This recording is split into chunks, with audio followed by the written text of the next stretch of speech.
Hi everybody! Today Ben and I spent time at Bondi here in Sydney, Australia. Last time I was here, I was sweaty and out of breath because I just finished the 14-kilometre city to surf race.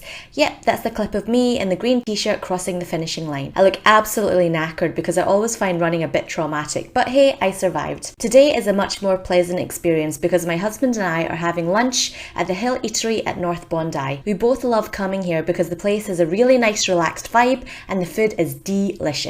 Ben ordered a Reuben sandwich with beef, sauerkraut, pickles and cheese, and I ordered a halloumi grain salad which had beetroot, lentils and chickpeas. We drank a goji berry detox frappe and a minty coconut pineapple smoothie. After lunch we had a nice walk along the promenade at Bondi Beach. As you can see, it was super busy. Because I grew up in Scotland, it still blows my mind that it can be so sunny in December. We passed the outdoor gym at North Bondi. This is something I love about Sydney. There's lots of wee outdoor gyms like this dotted about, which is completely free for the public to use. Love it. Sorry, I couldn't help myself, but I always try and give chin-ups a go whenever I get the chance. So here I go. We wandered around some shops and shared a wee cheeky dessert together. This gelato is made from biodynamic milk, which I'm told is a more ethical approach to organic milk production. We ordered coconut flavour and pistachio. Yum, yum, yum. After gallivanting around Bondi, Ben and I hit the gym before heading back home. A few weeks later, I decided to try and recreate the delicious halloumi grain salad, and this was the result. Contrary to popular belief, salads can be filling, substantial, and dare I say, rather exciting. Even my meat-loving husband thought the addition of halloumi was meaty enough for his palate. Here are the ingredients for my version of the halloumi grain salad. The full recipe is typed out for you as always in the description box. Bear in mind that I like to food prep extra quantities so that I have some healthy leftovers for the next day or so. You will need beetroot, brown lentils, chickpeas, halloumi, a red onion, 2 Lebanese cucumbers or any type of cucumber, 1 large bunch of mint leaves, some cherry tomatoes, a big bunch of rocket leaves, an avocado, some cooked quinoa, olive oil, a lemon,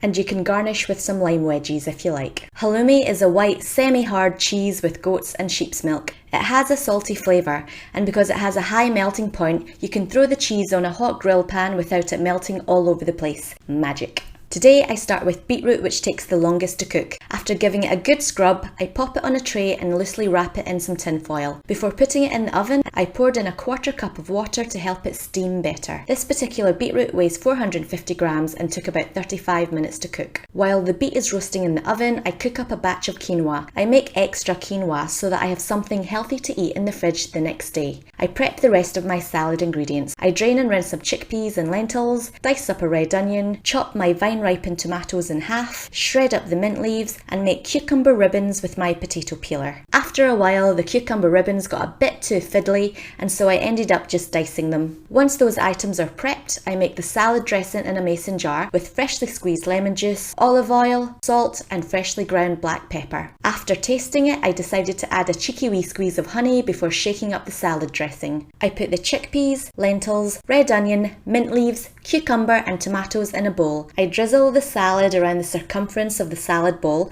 and mix the ingredients together. This then gets covered in cling wrap and popped into the fridge to chill out. By now, your beetroot is likely to be ready. You can check it with a knife. If it slides easily into the middle of the beetroot, then you're good to go. Once the beetroot becomes cool enough to handle, I peel off the skin. If your beet has been cooked properly, the peel should come away fairly easily. You might want to consider using disposable gloves if you're worried about staining your fingers with the beet juice. I slice up the beetroot so that it's ready to be put into my salad. The extra beetroot slices can be stored for up to 1 week in the fridge. If you don't fancy faffing about with cooking beetroot, you can save time on this recipe by purchasing beetroot which is already cooked, or alternatively skip it altogether. Once the beetroot is ready, I de-stone the avocado and cut the flesh into wedges. I pat the halloumi dry with some kitchen paper and cut the halloumi into slices. I usually make sure the slices are about 1 centimetre thick. I heat some olive oil in my non-stick pan over a medium heat and sear each side for 2 minutes until it turns golden. I love halloumi because it's a good source of calcium and it makes a yummy addition to salads